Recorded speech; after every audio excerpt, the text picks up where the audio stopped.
All right. Good morning, guys. Happy Monday. It is April 27th. I just wanted to try something new this week.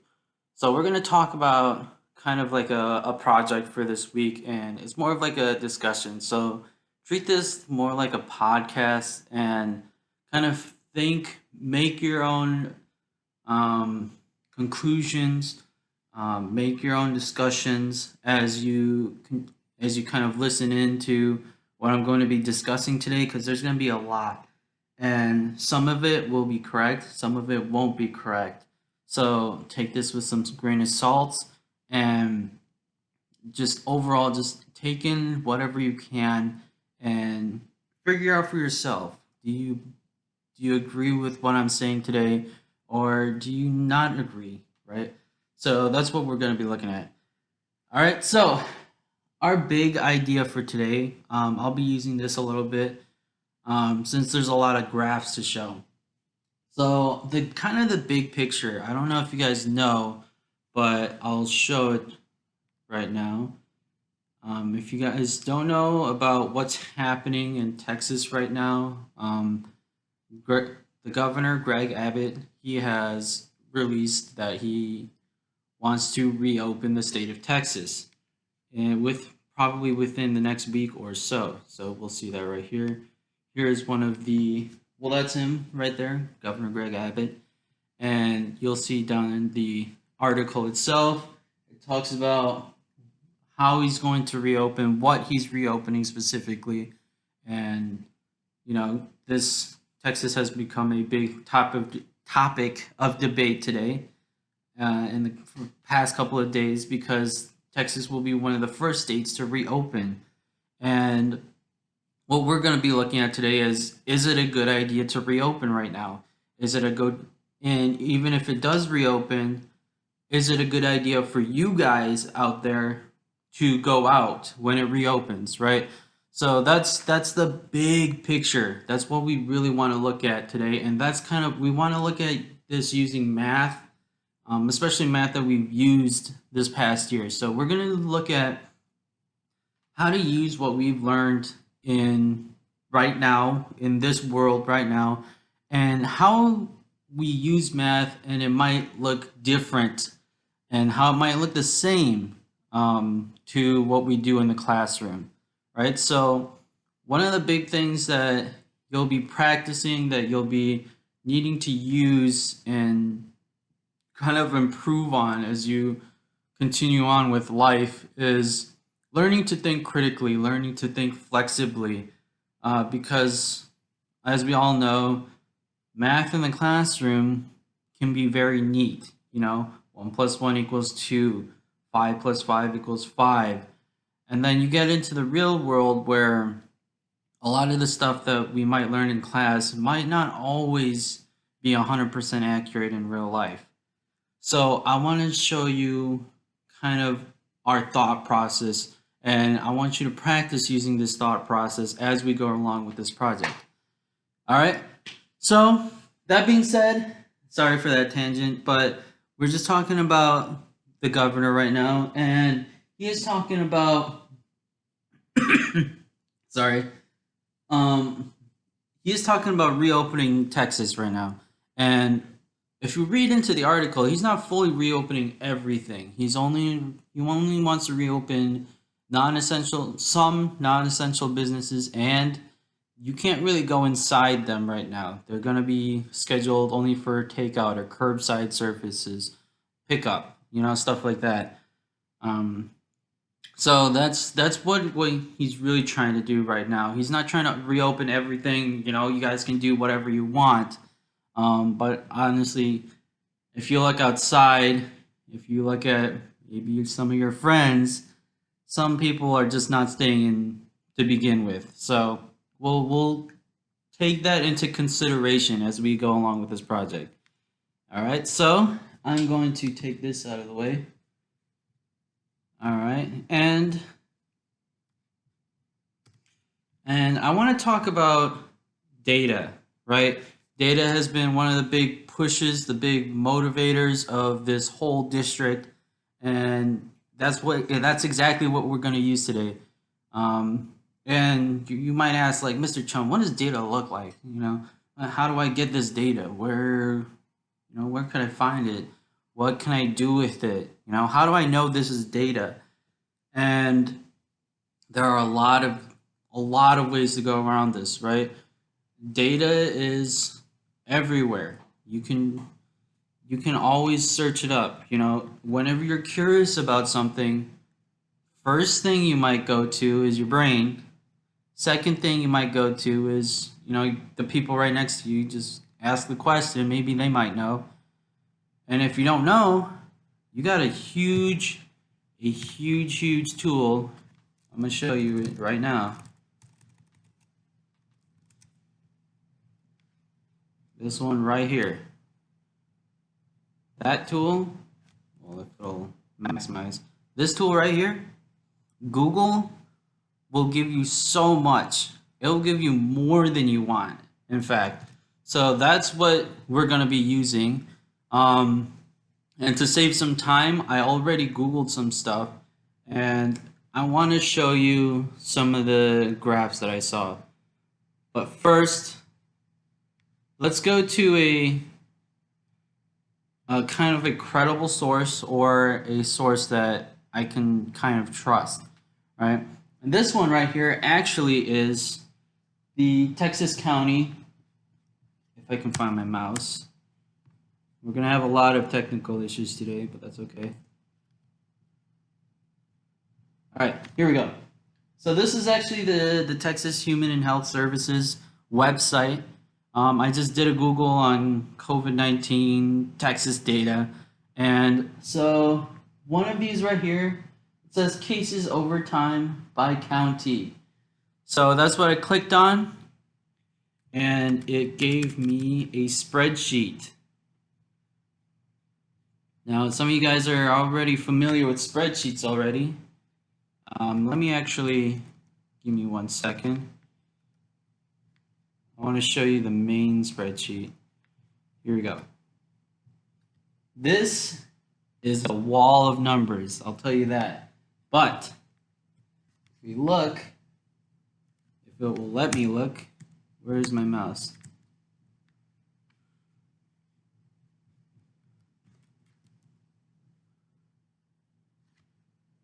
Okay, I see. It cut off. But what you can actually see, I'll put the link in the description. But this is a spreadsheet of all of the counties in Texas and all of the cases by time. So if I go up, it'll show me all of my cases. So up here it says cases, all the cases that happened on March 18th, all the cases that happened in March 19th, all the cases that happened March 20th, right? And what you want to do is take a county that you might be interested in. I picked the Dallas County because that's where we are, and so I'm going to isolate that one. And where we got it? So I did some extra work. It's fine. Give me a sec. I want to make sure you guys are able to see this. Entire column. There we go.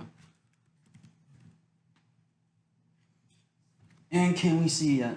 Yes. Here we go. So we have the Dallas County here. And you can see that our total population is about 2.6 million, right? This is give or take a couple thousand there. But that's about where we are, 2.6 million.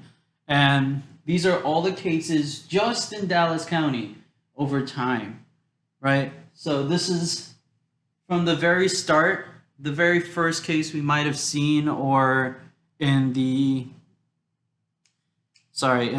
country of United States, right? So March 4th, that's about the first case we've seen, but not in Texas. So that's why we have a 0.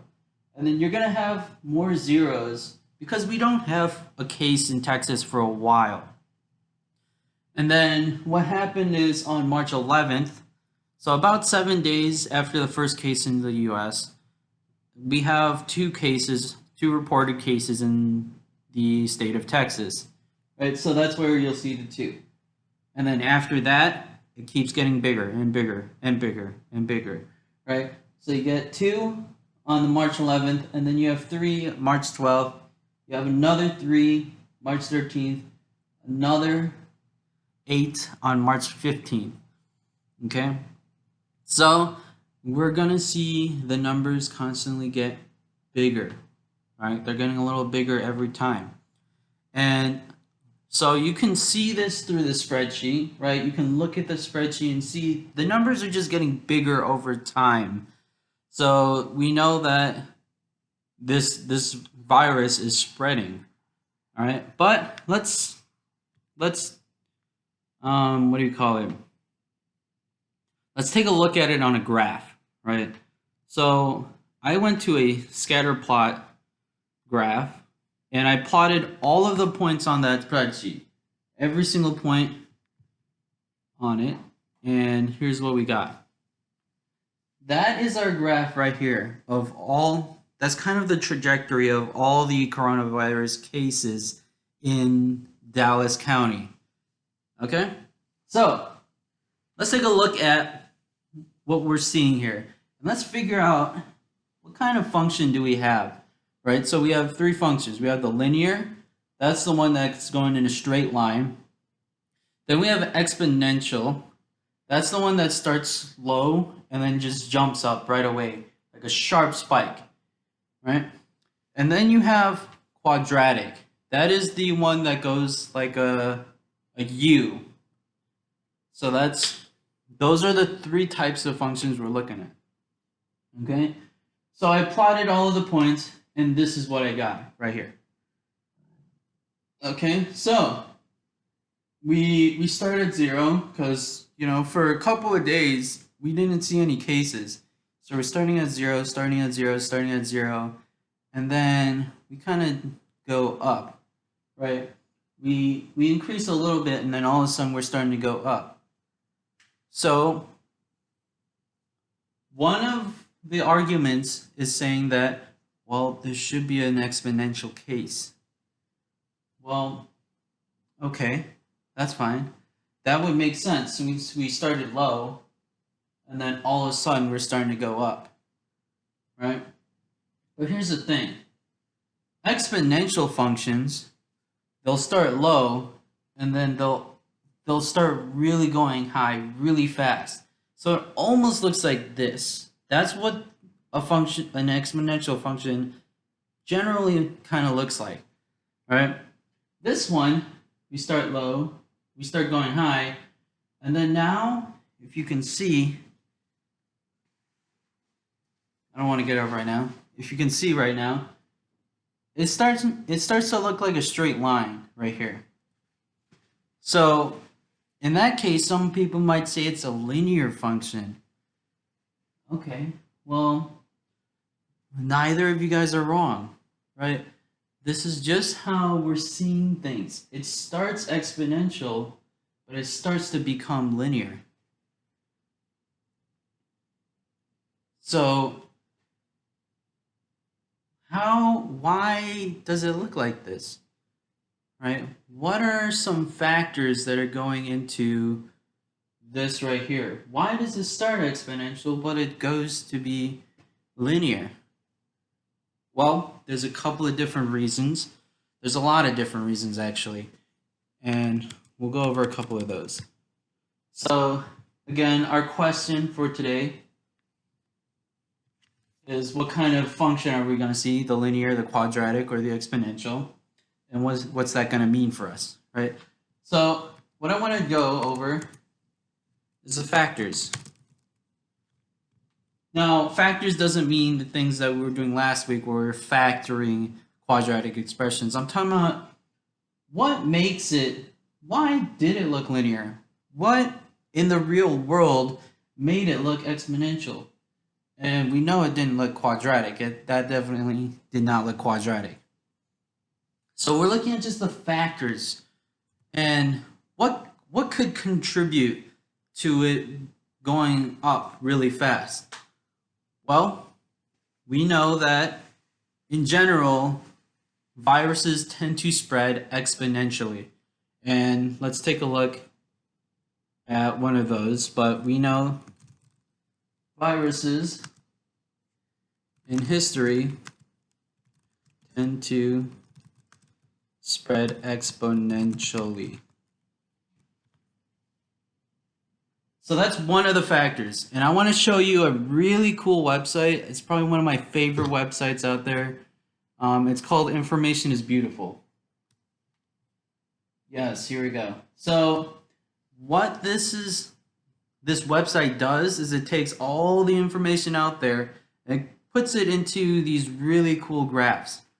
Okay, so this right here is, so this is the days right here. Days is the x-axis, the y-axis being the number of active cases. So it's not the number of new cases, which we might have seen in the spreadsheet. And we'll talk about that later. But let's talk about this one. So what I've got here, I've got a bunch of countries. I've got US at the top. As you guys know, US has just passed their millionth case not too long ago. So that's why we're up at the top there. We've got UK next. Italy has finally started to flatten off. Spain is actually starting to decrease in some cases. And you see this one right here, the orange one, that's Singapore. They are actually being linear, which is kind of cool. But we'll take a look at the US curve. Oh, yes, there we go. Awesome. So I hovered over the US curve, and that's the one that's highlighted right now. So that's the one we're looking at, this orange one. And let's look at how the US curve looks like. So you see, I wish I had like a thinner pointer, but this will do, right? So we see right here, it kind of just starts, and it's kind of linear right here. It's actually kind of linear. But the reason why it looks linear is due to scale, right? This is 100 right here. This being 0. So this becomes 100. And all of a sudden, instead of being 200, this is actually 1,000. Instead of being 2,000, this is 10,000. And instead of being 20,000, this is 100,000. So this is actually an exponential scale. So because of this, it skews our data. It skews the picture a little bit. And because of that, it looks linear, right? It looks like a straight line, but due to the scale, it's actually a very extremely exponential graph, right? Now that's a little bit advanced to talk about, but just think of it this way. If it's a straight line, we know it's increasing at a smooth or a constant rate, right? So if this went from here to here in a normal graph, if it went from here to here in a straight line, it'd go from 100 to 200. Okay? But since this goes from 100 to 1,000 and it's going in a straight line, it's actually extremely exponential. And because it's going from 1,000 to 10,000, so you just went from 100 to 1,000, that's 900, right? But then you went from 1,000 to 10,000 within, what is that, 10 days, right? So in the first 10 days, you got 900 cases, okay? But the next 10 days, instead of 900 like you might expect, it becomes 9,000 cases. That's why this is extremely, extremely exponential in the US right now. So here's the thing. It looks like it's actually tapering off, but it's actually not. Let me tell you why. This top number is 100,000. But we know that we're at 1 million right now, right? So right now, it means that the cases are still spreading. There's a lot of new cases that are coming in every day, right? But here's the thing. Remember when I told you about this linear part and how it increases exponentially here, right? You see how it's starting to flatten off? Because of that, we're not seeing exponential cases anymore. Okay, so, and let's talk about some of the reasons why. Well, let me show you some stuff. So, if you guys see on the, if you guys have been keeping up with Texas news, right? Right around the 1st of April or March 31st, that's when this article is written, Governor Greg Abbott decided to issue a shelter-in-place order, right? That means everyone stay inside, wash your hands, don't talk to people, don't go out, just stay home, right? And this happened around April 1st. Well, around April 1st is when the cases really started exploding.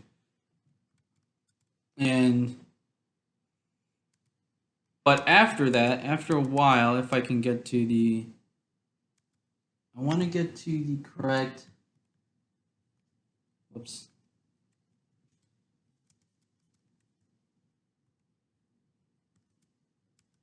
Here we go. So around that point, we saw cases start to go down in terms of the US in general. So all these quarantine orders, all these shelter in place orders are starting to take place. People are starting to enforce, right? So, but before that, we were seeing an exponential growth. Right around when we saw the exponential growth, that's when the quarantine was put in place. So that's why we're starting to see more of a linear curve right now. So that's what might be another factor, right? So let's see. Another factor, shelter in place orders. Helping prevent spread, right? So that's one of the other things. So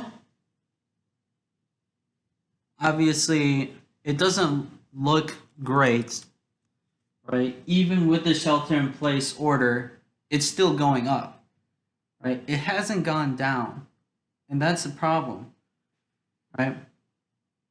Since it's not going down, that means that you still have a very large chance, if you were to go out next week, to be infected, right? And in this case, you're going to get a growing chance of getting infected because you're interacting with more people that have a bigger chance of being infected. So what does that mean for us? Really, it means stay inside, for real. You don't see the cases in Texas going down at all here. And that is a problem, right? Because the cases are not going down right now, it is not a good idea to go out. It's not the best idea to reopen right now. So that's what we're getting to right now.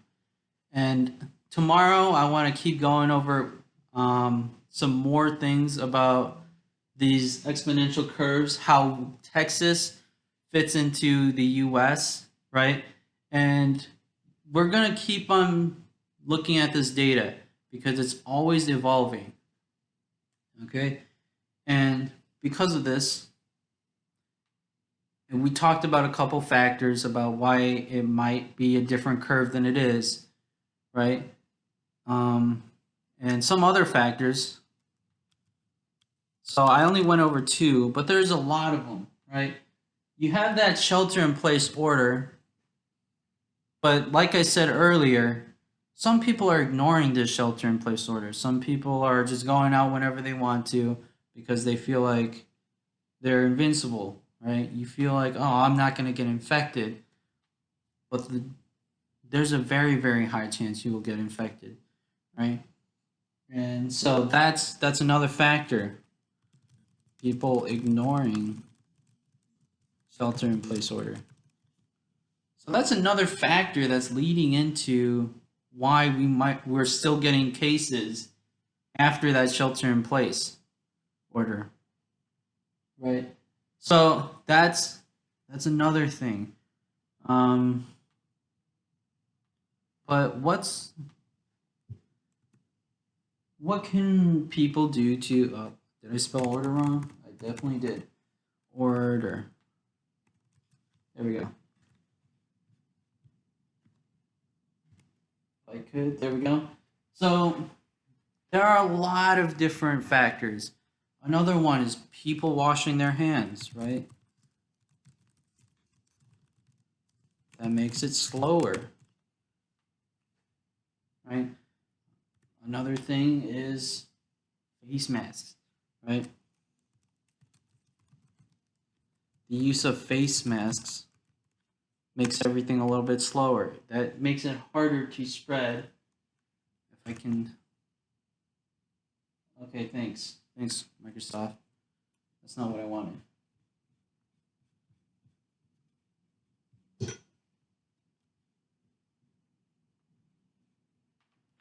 All right, let's just make this into a. There we go. So I got the face mask, right? And by the way, if you don't know how to make a face mask, you don't. The best kind of masks, if you see on the website, actually, this is why this is one of my favorite websites. You can scroll down. This is all the data on the other countries and how we're doing, right? There's lots of different statistics you can look at. You know, looking at age and the age groups at risk, right? You can talk about the types of infections. Is it bad, right? All this kind of stuff. This is such a cool website. I think it's one of my favorite, right?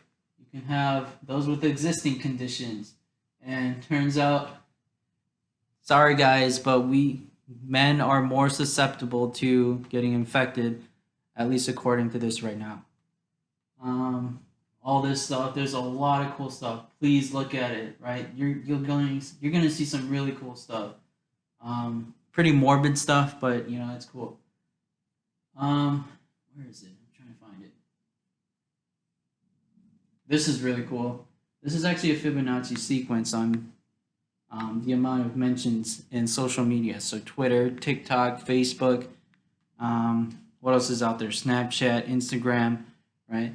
So this huge orange square, that's the amount of people who are talking about the coronavirus. These tiny blue squares, that's about HIV, SARS, MERS, Ebola, right? So this is a huge topic right now. But the one I want to look at is this one. This one says the best household materials for a mask.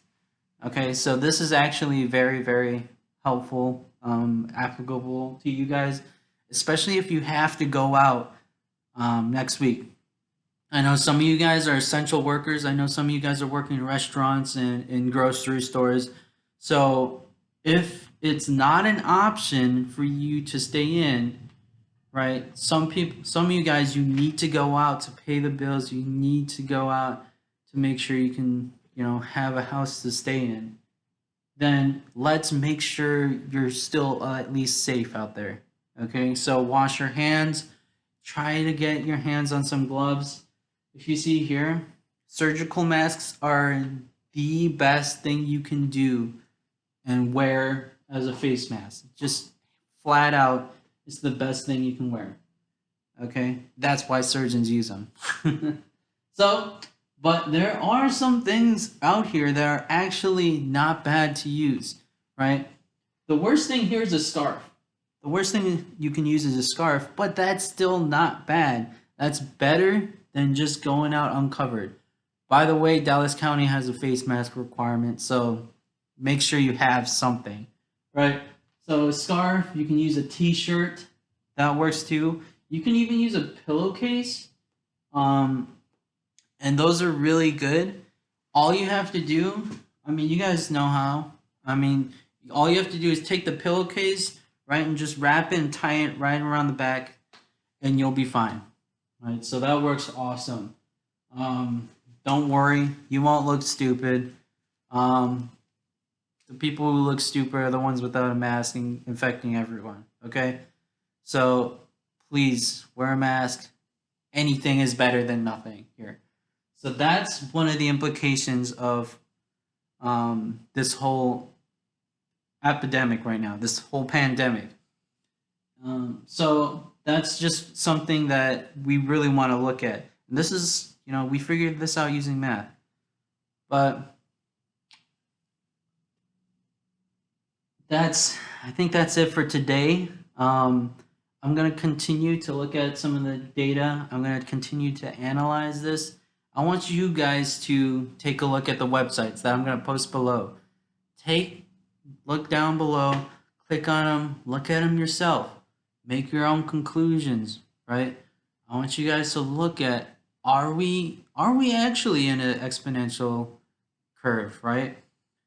Is the data that Texas County giving us, is that skewed, right? Is it actually a good idea for Texas to reopen?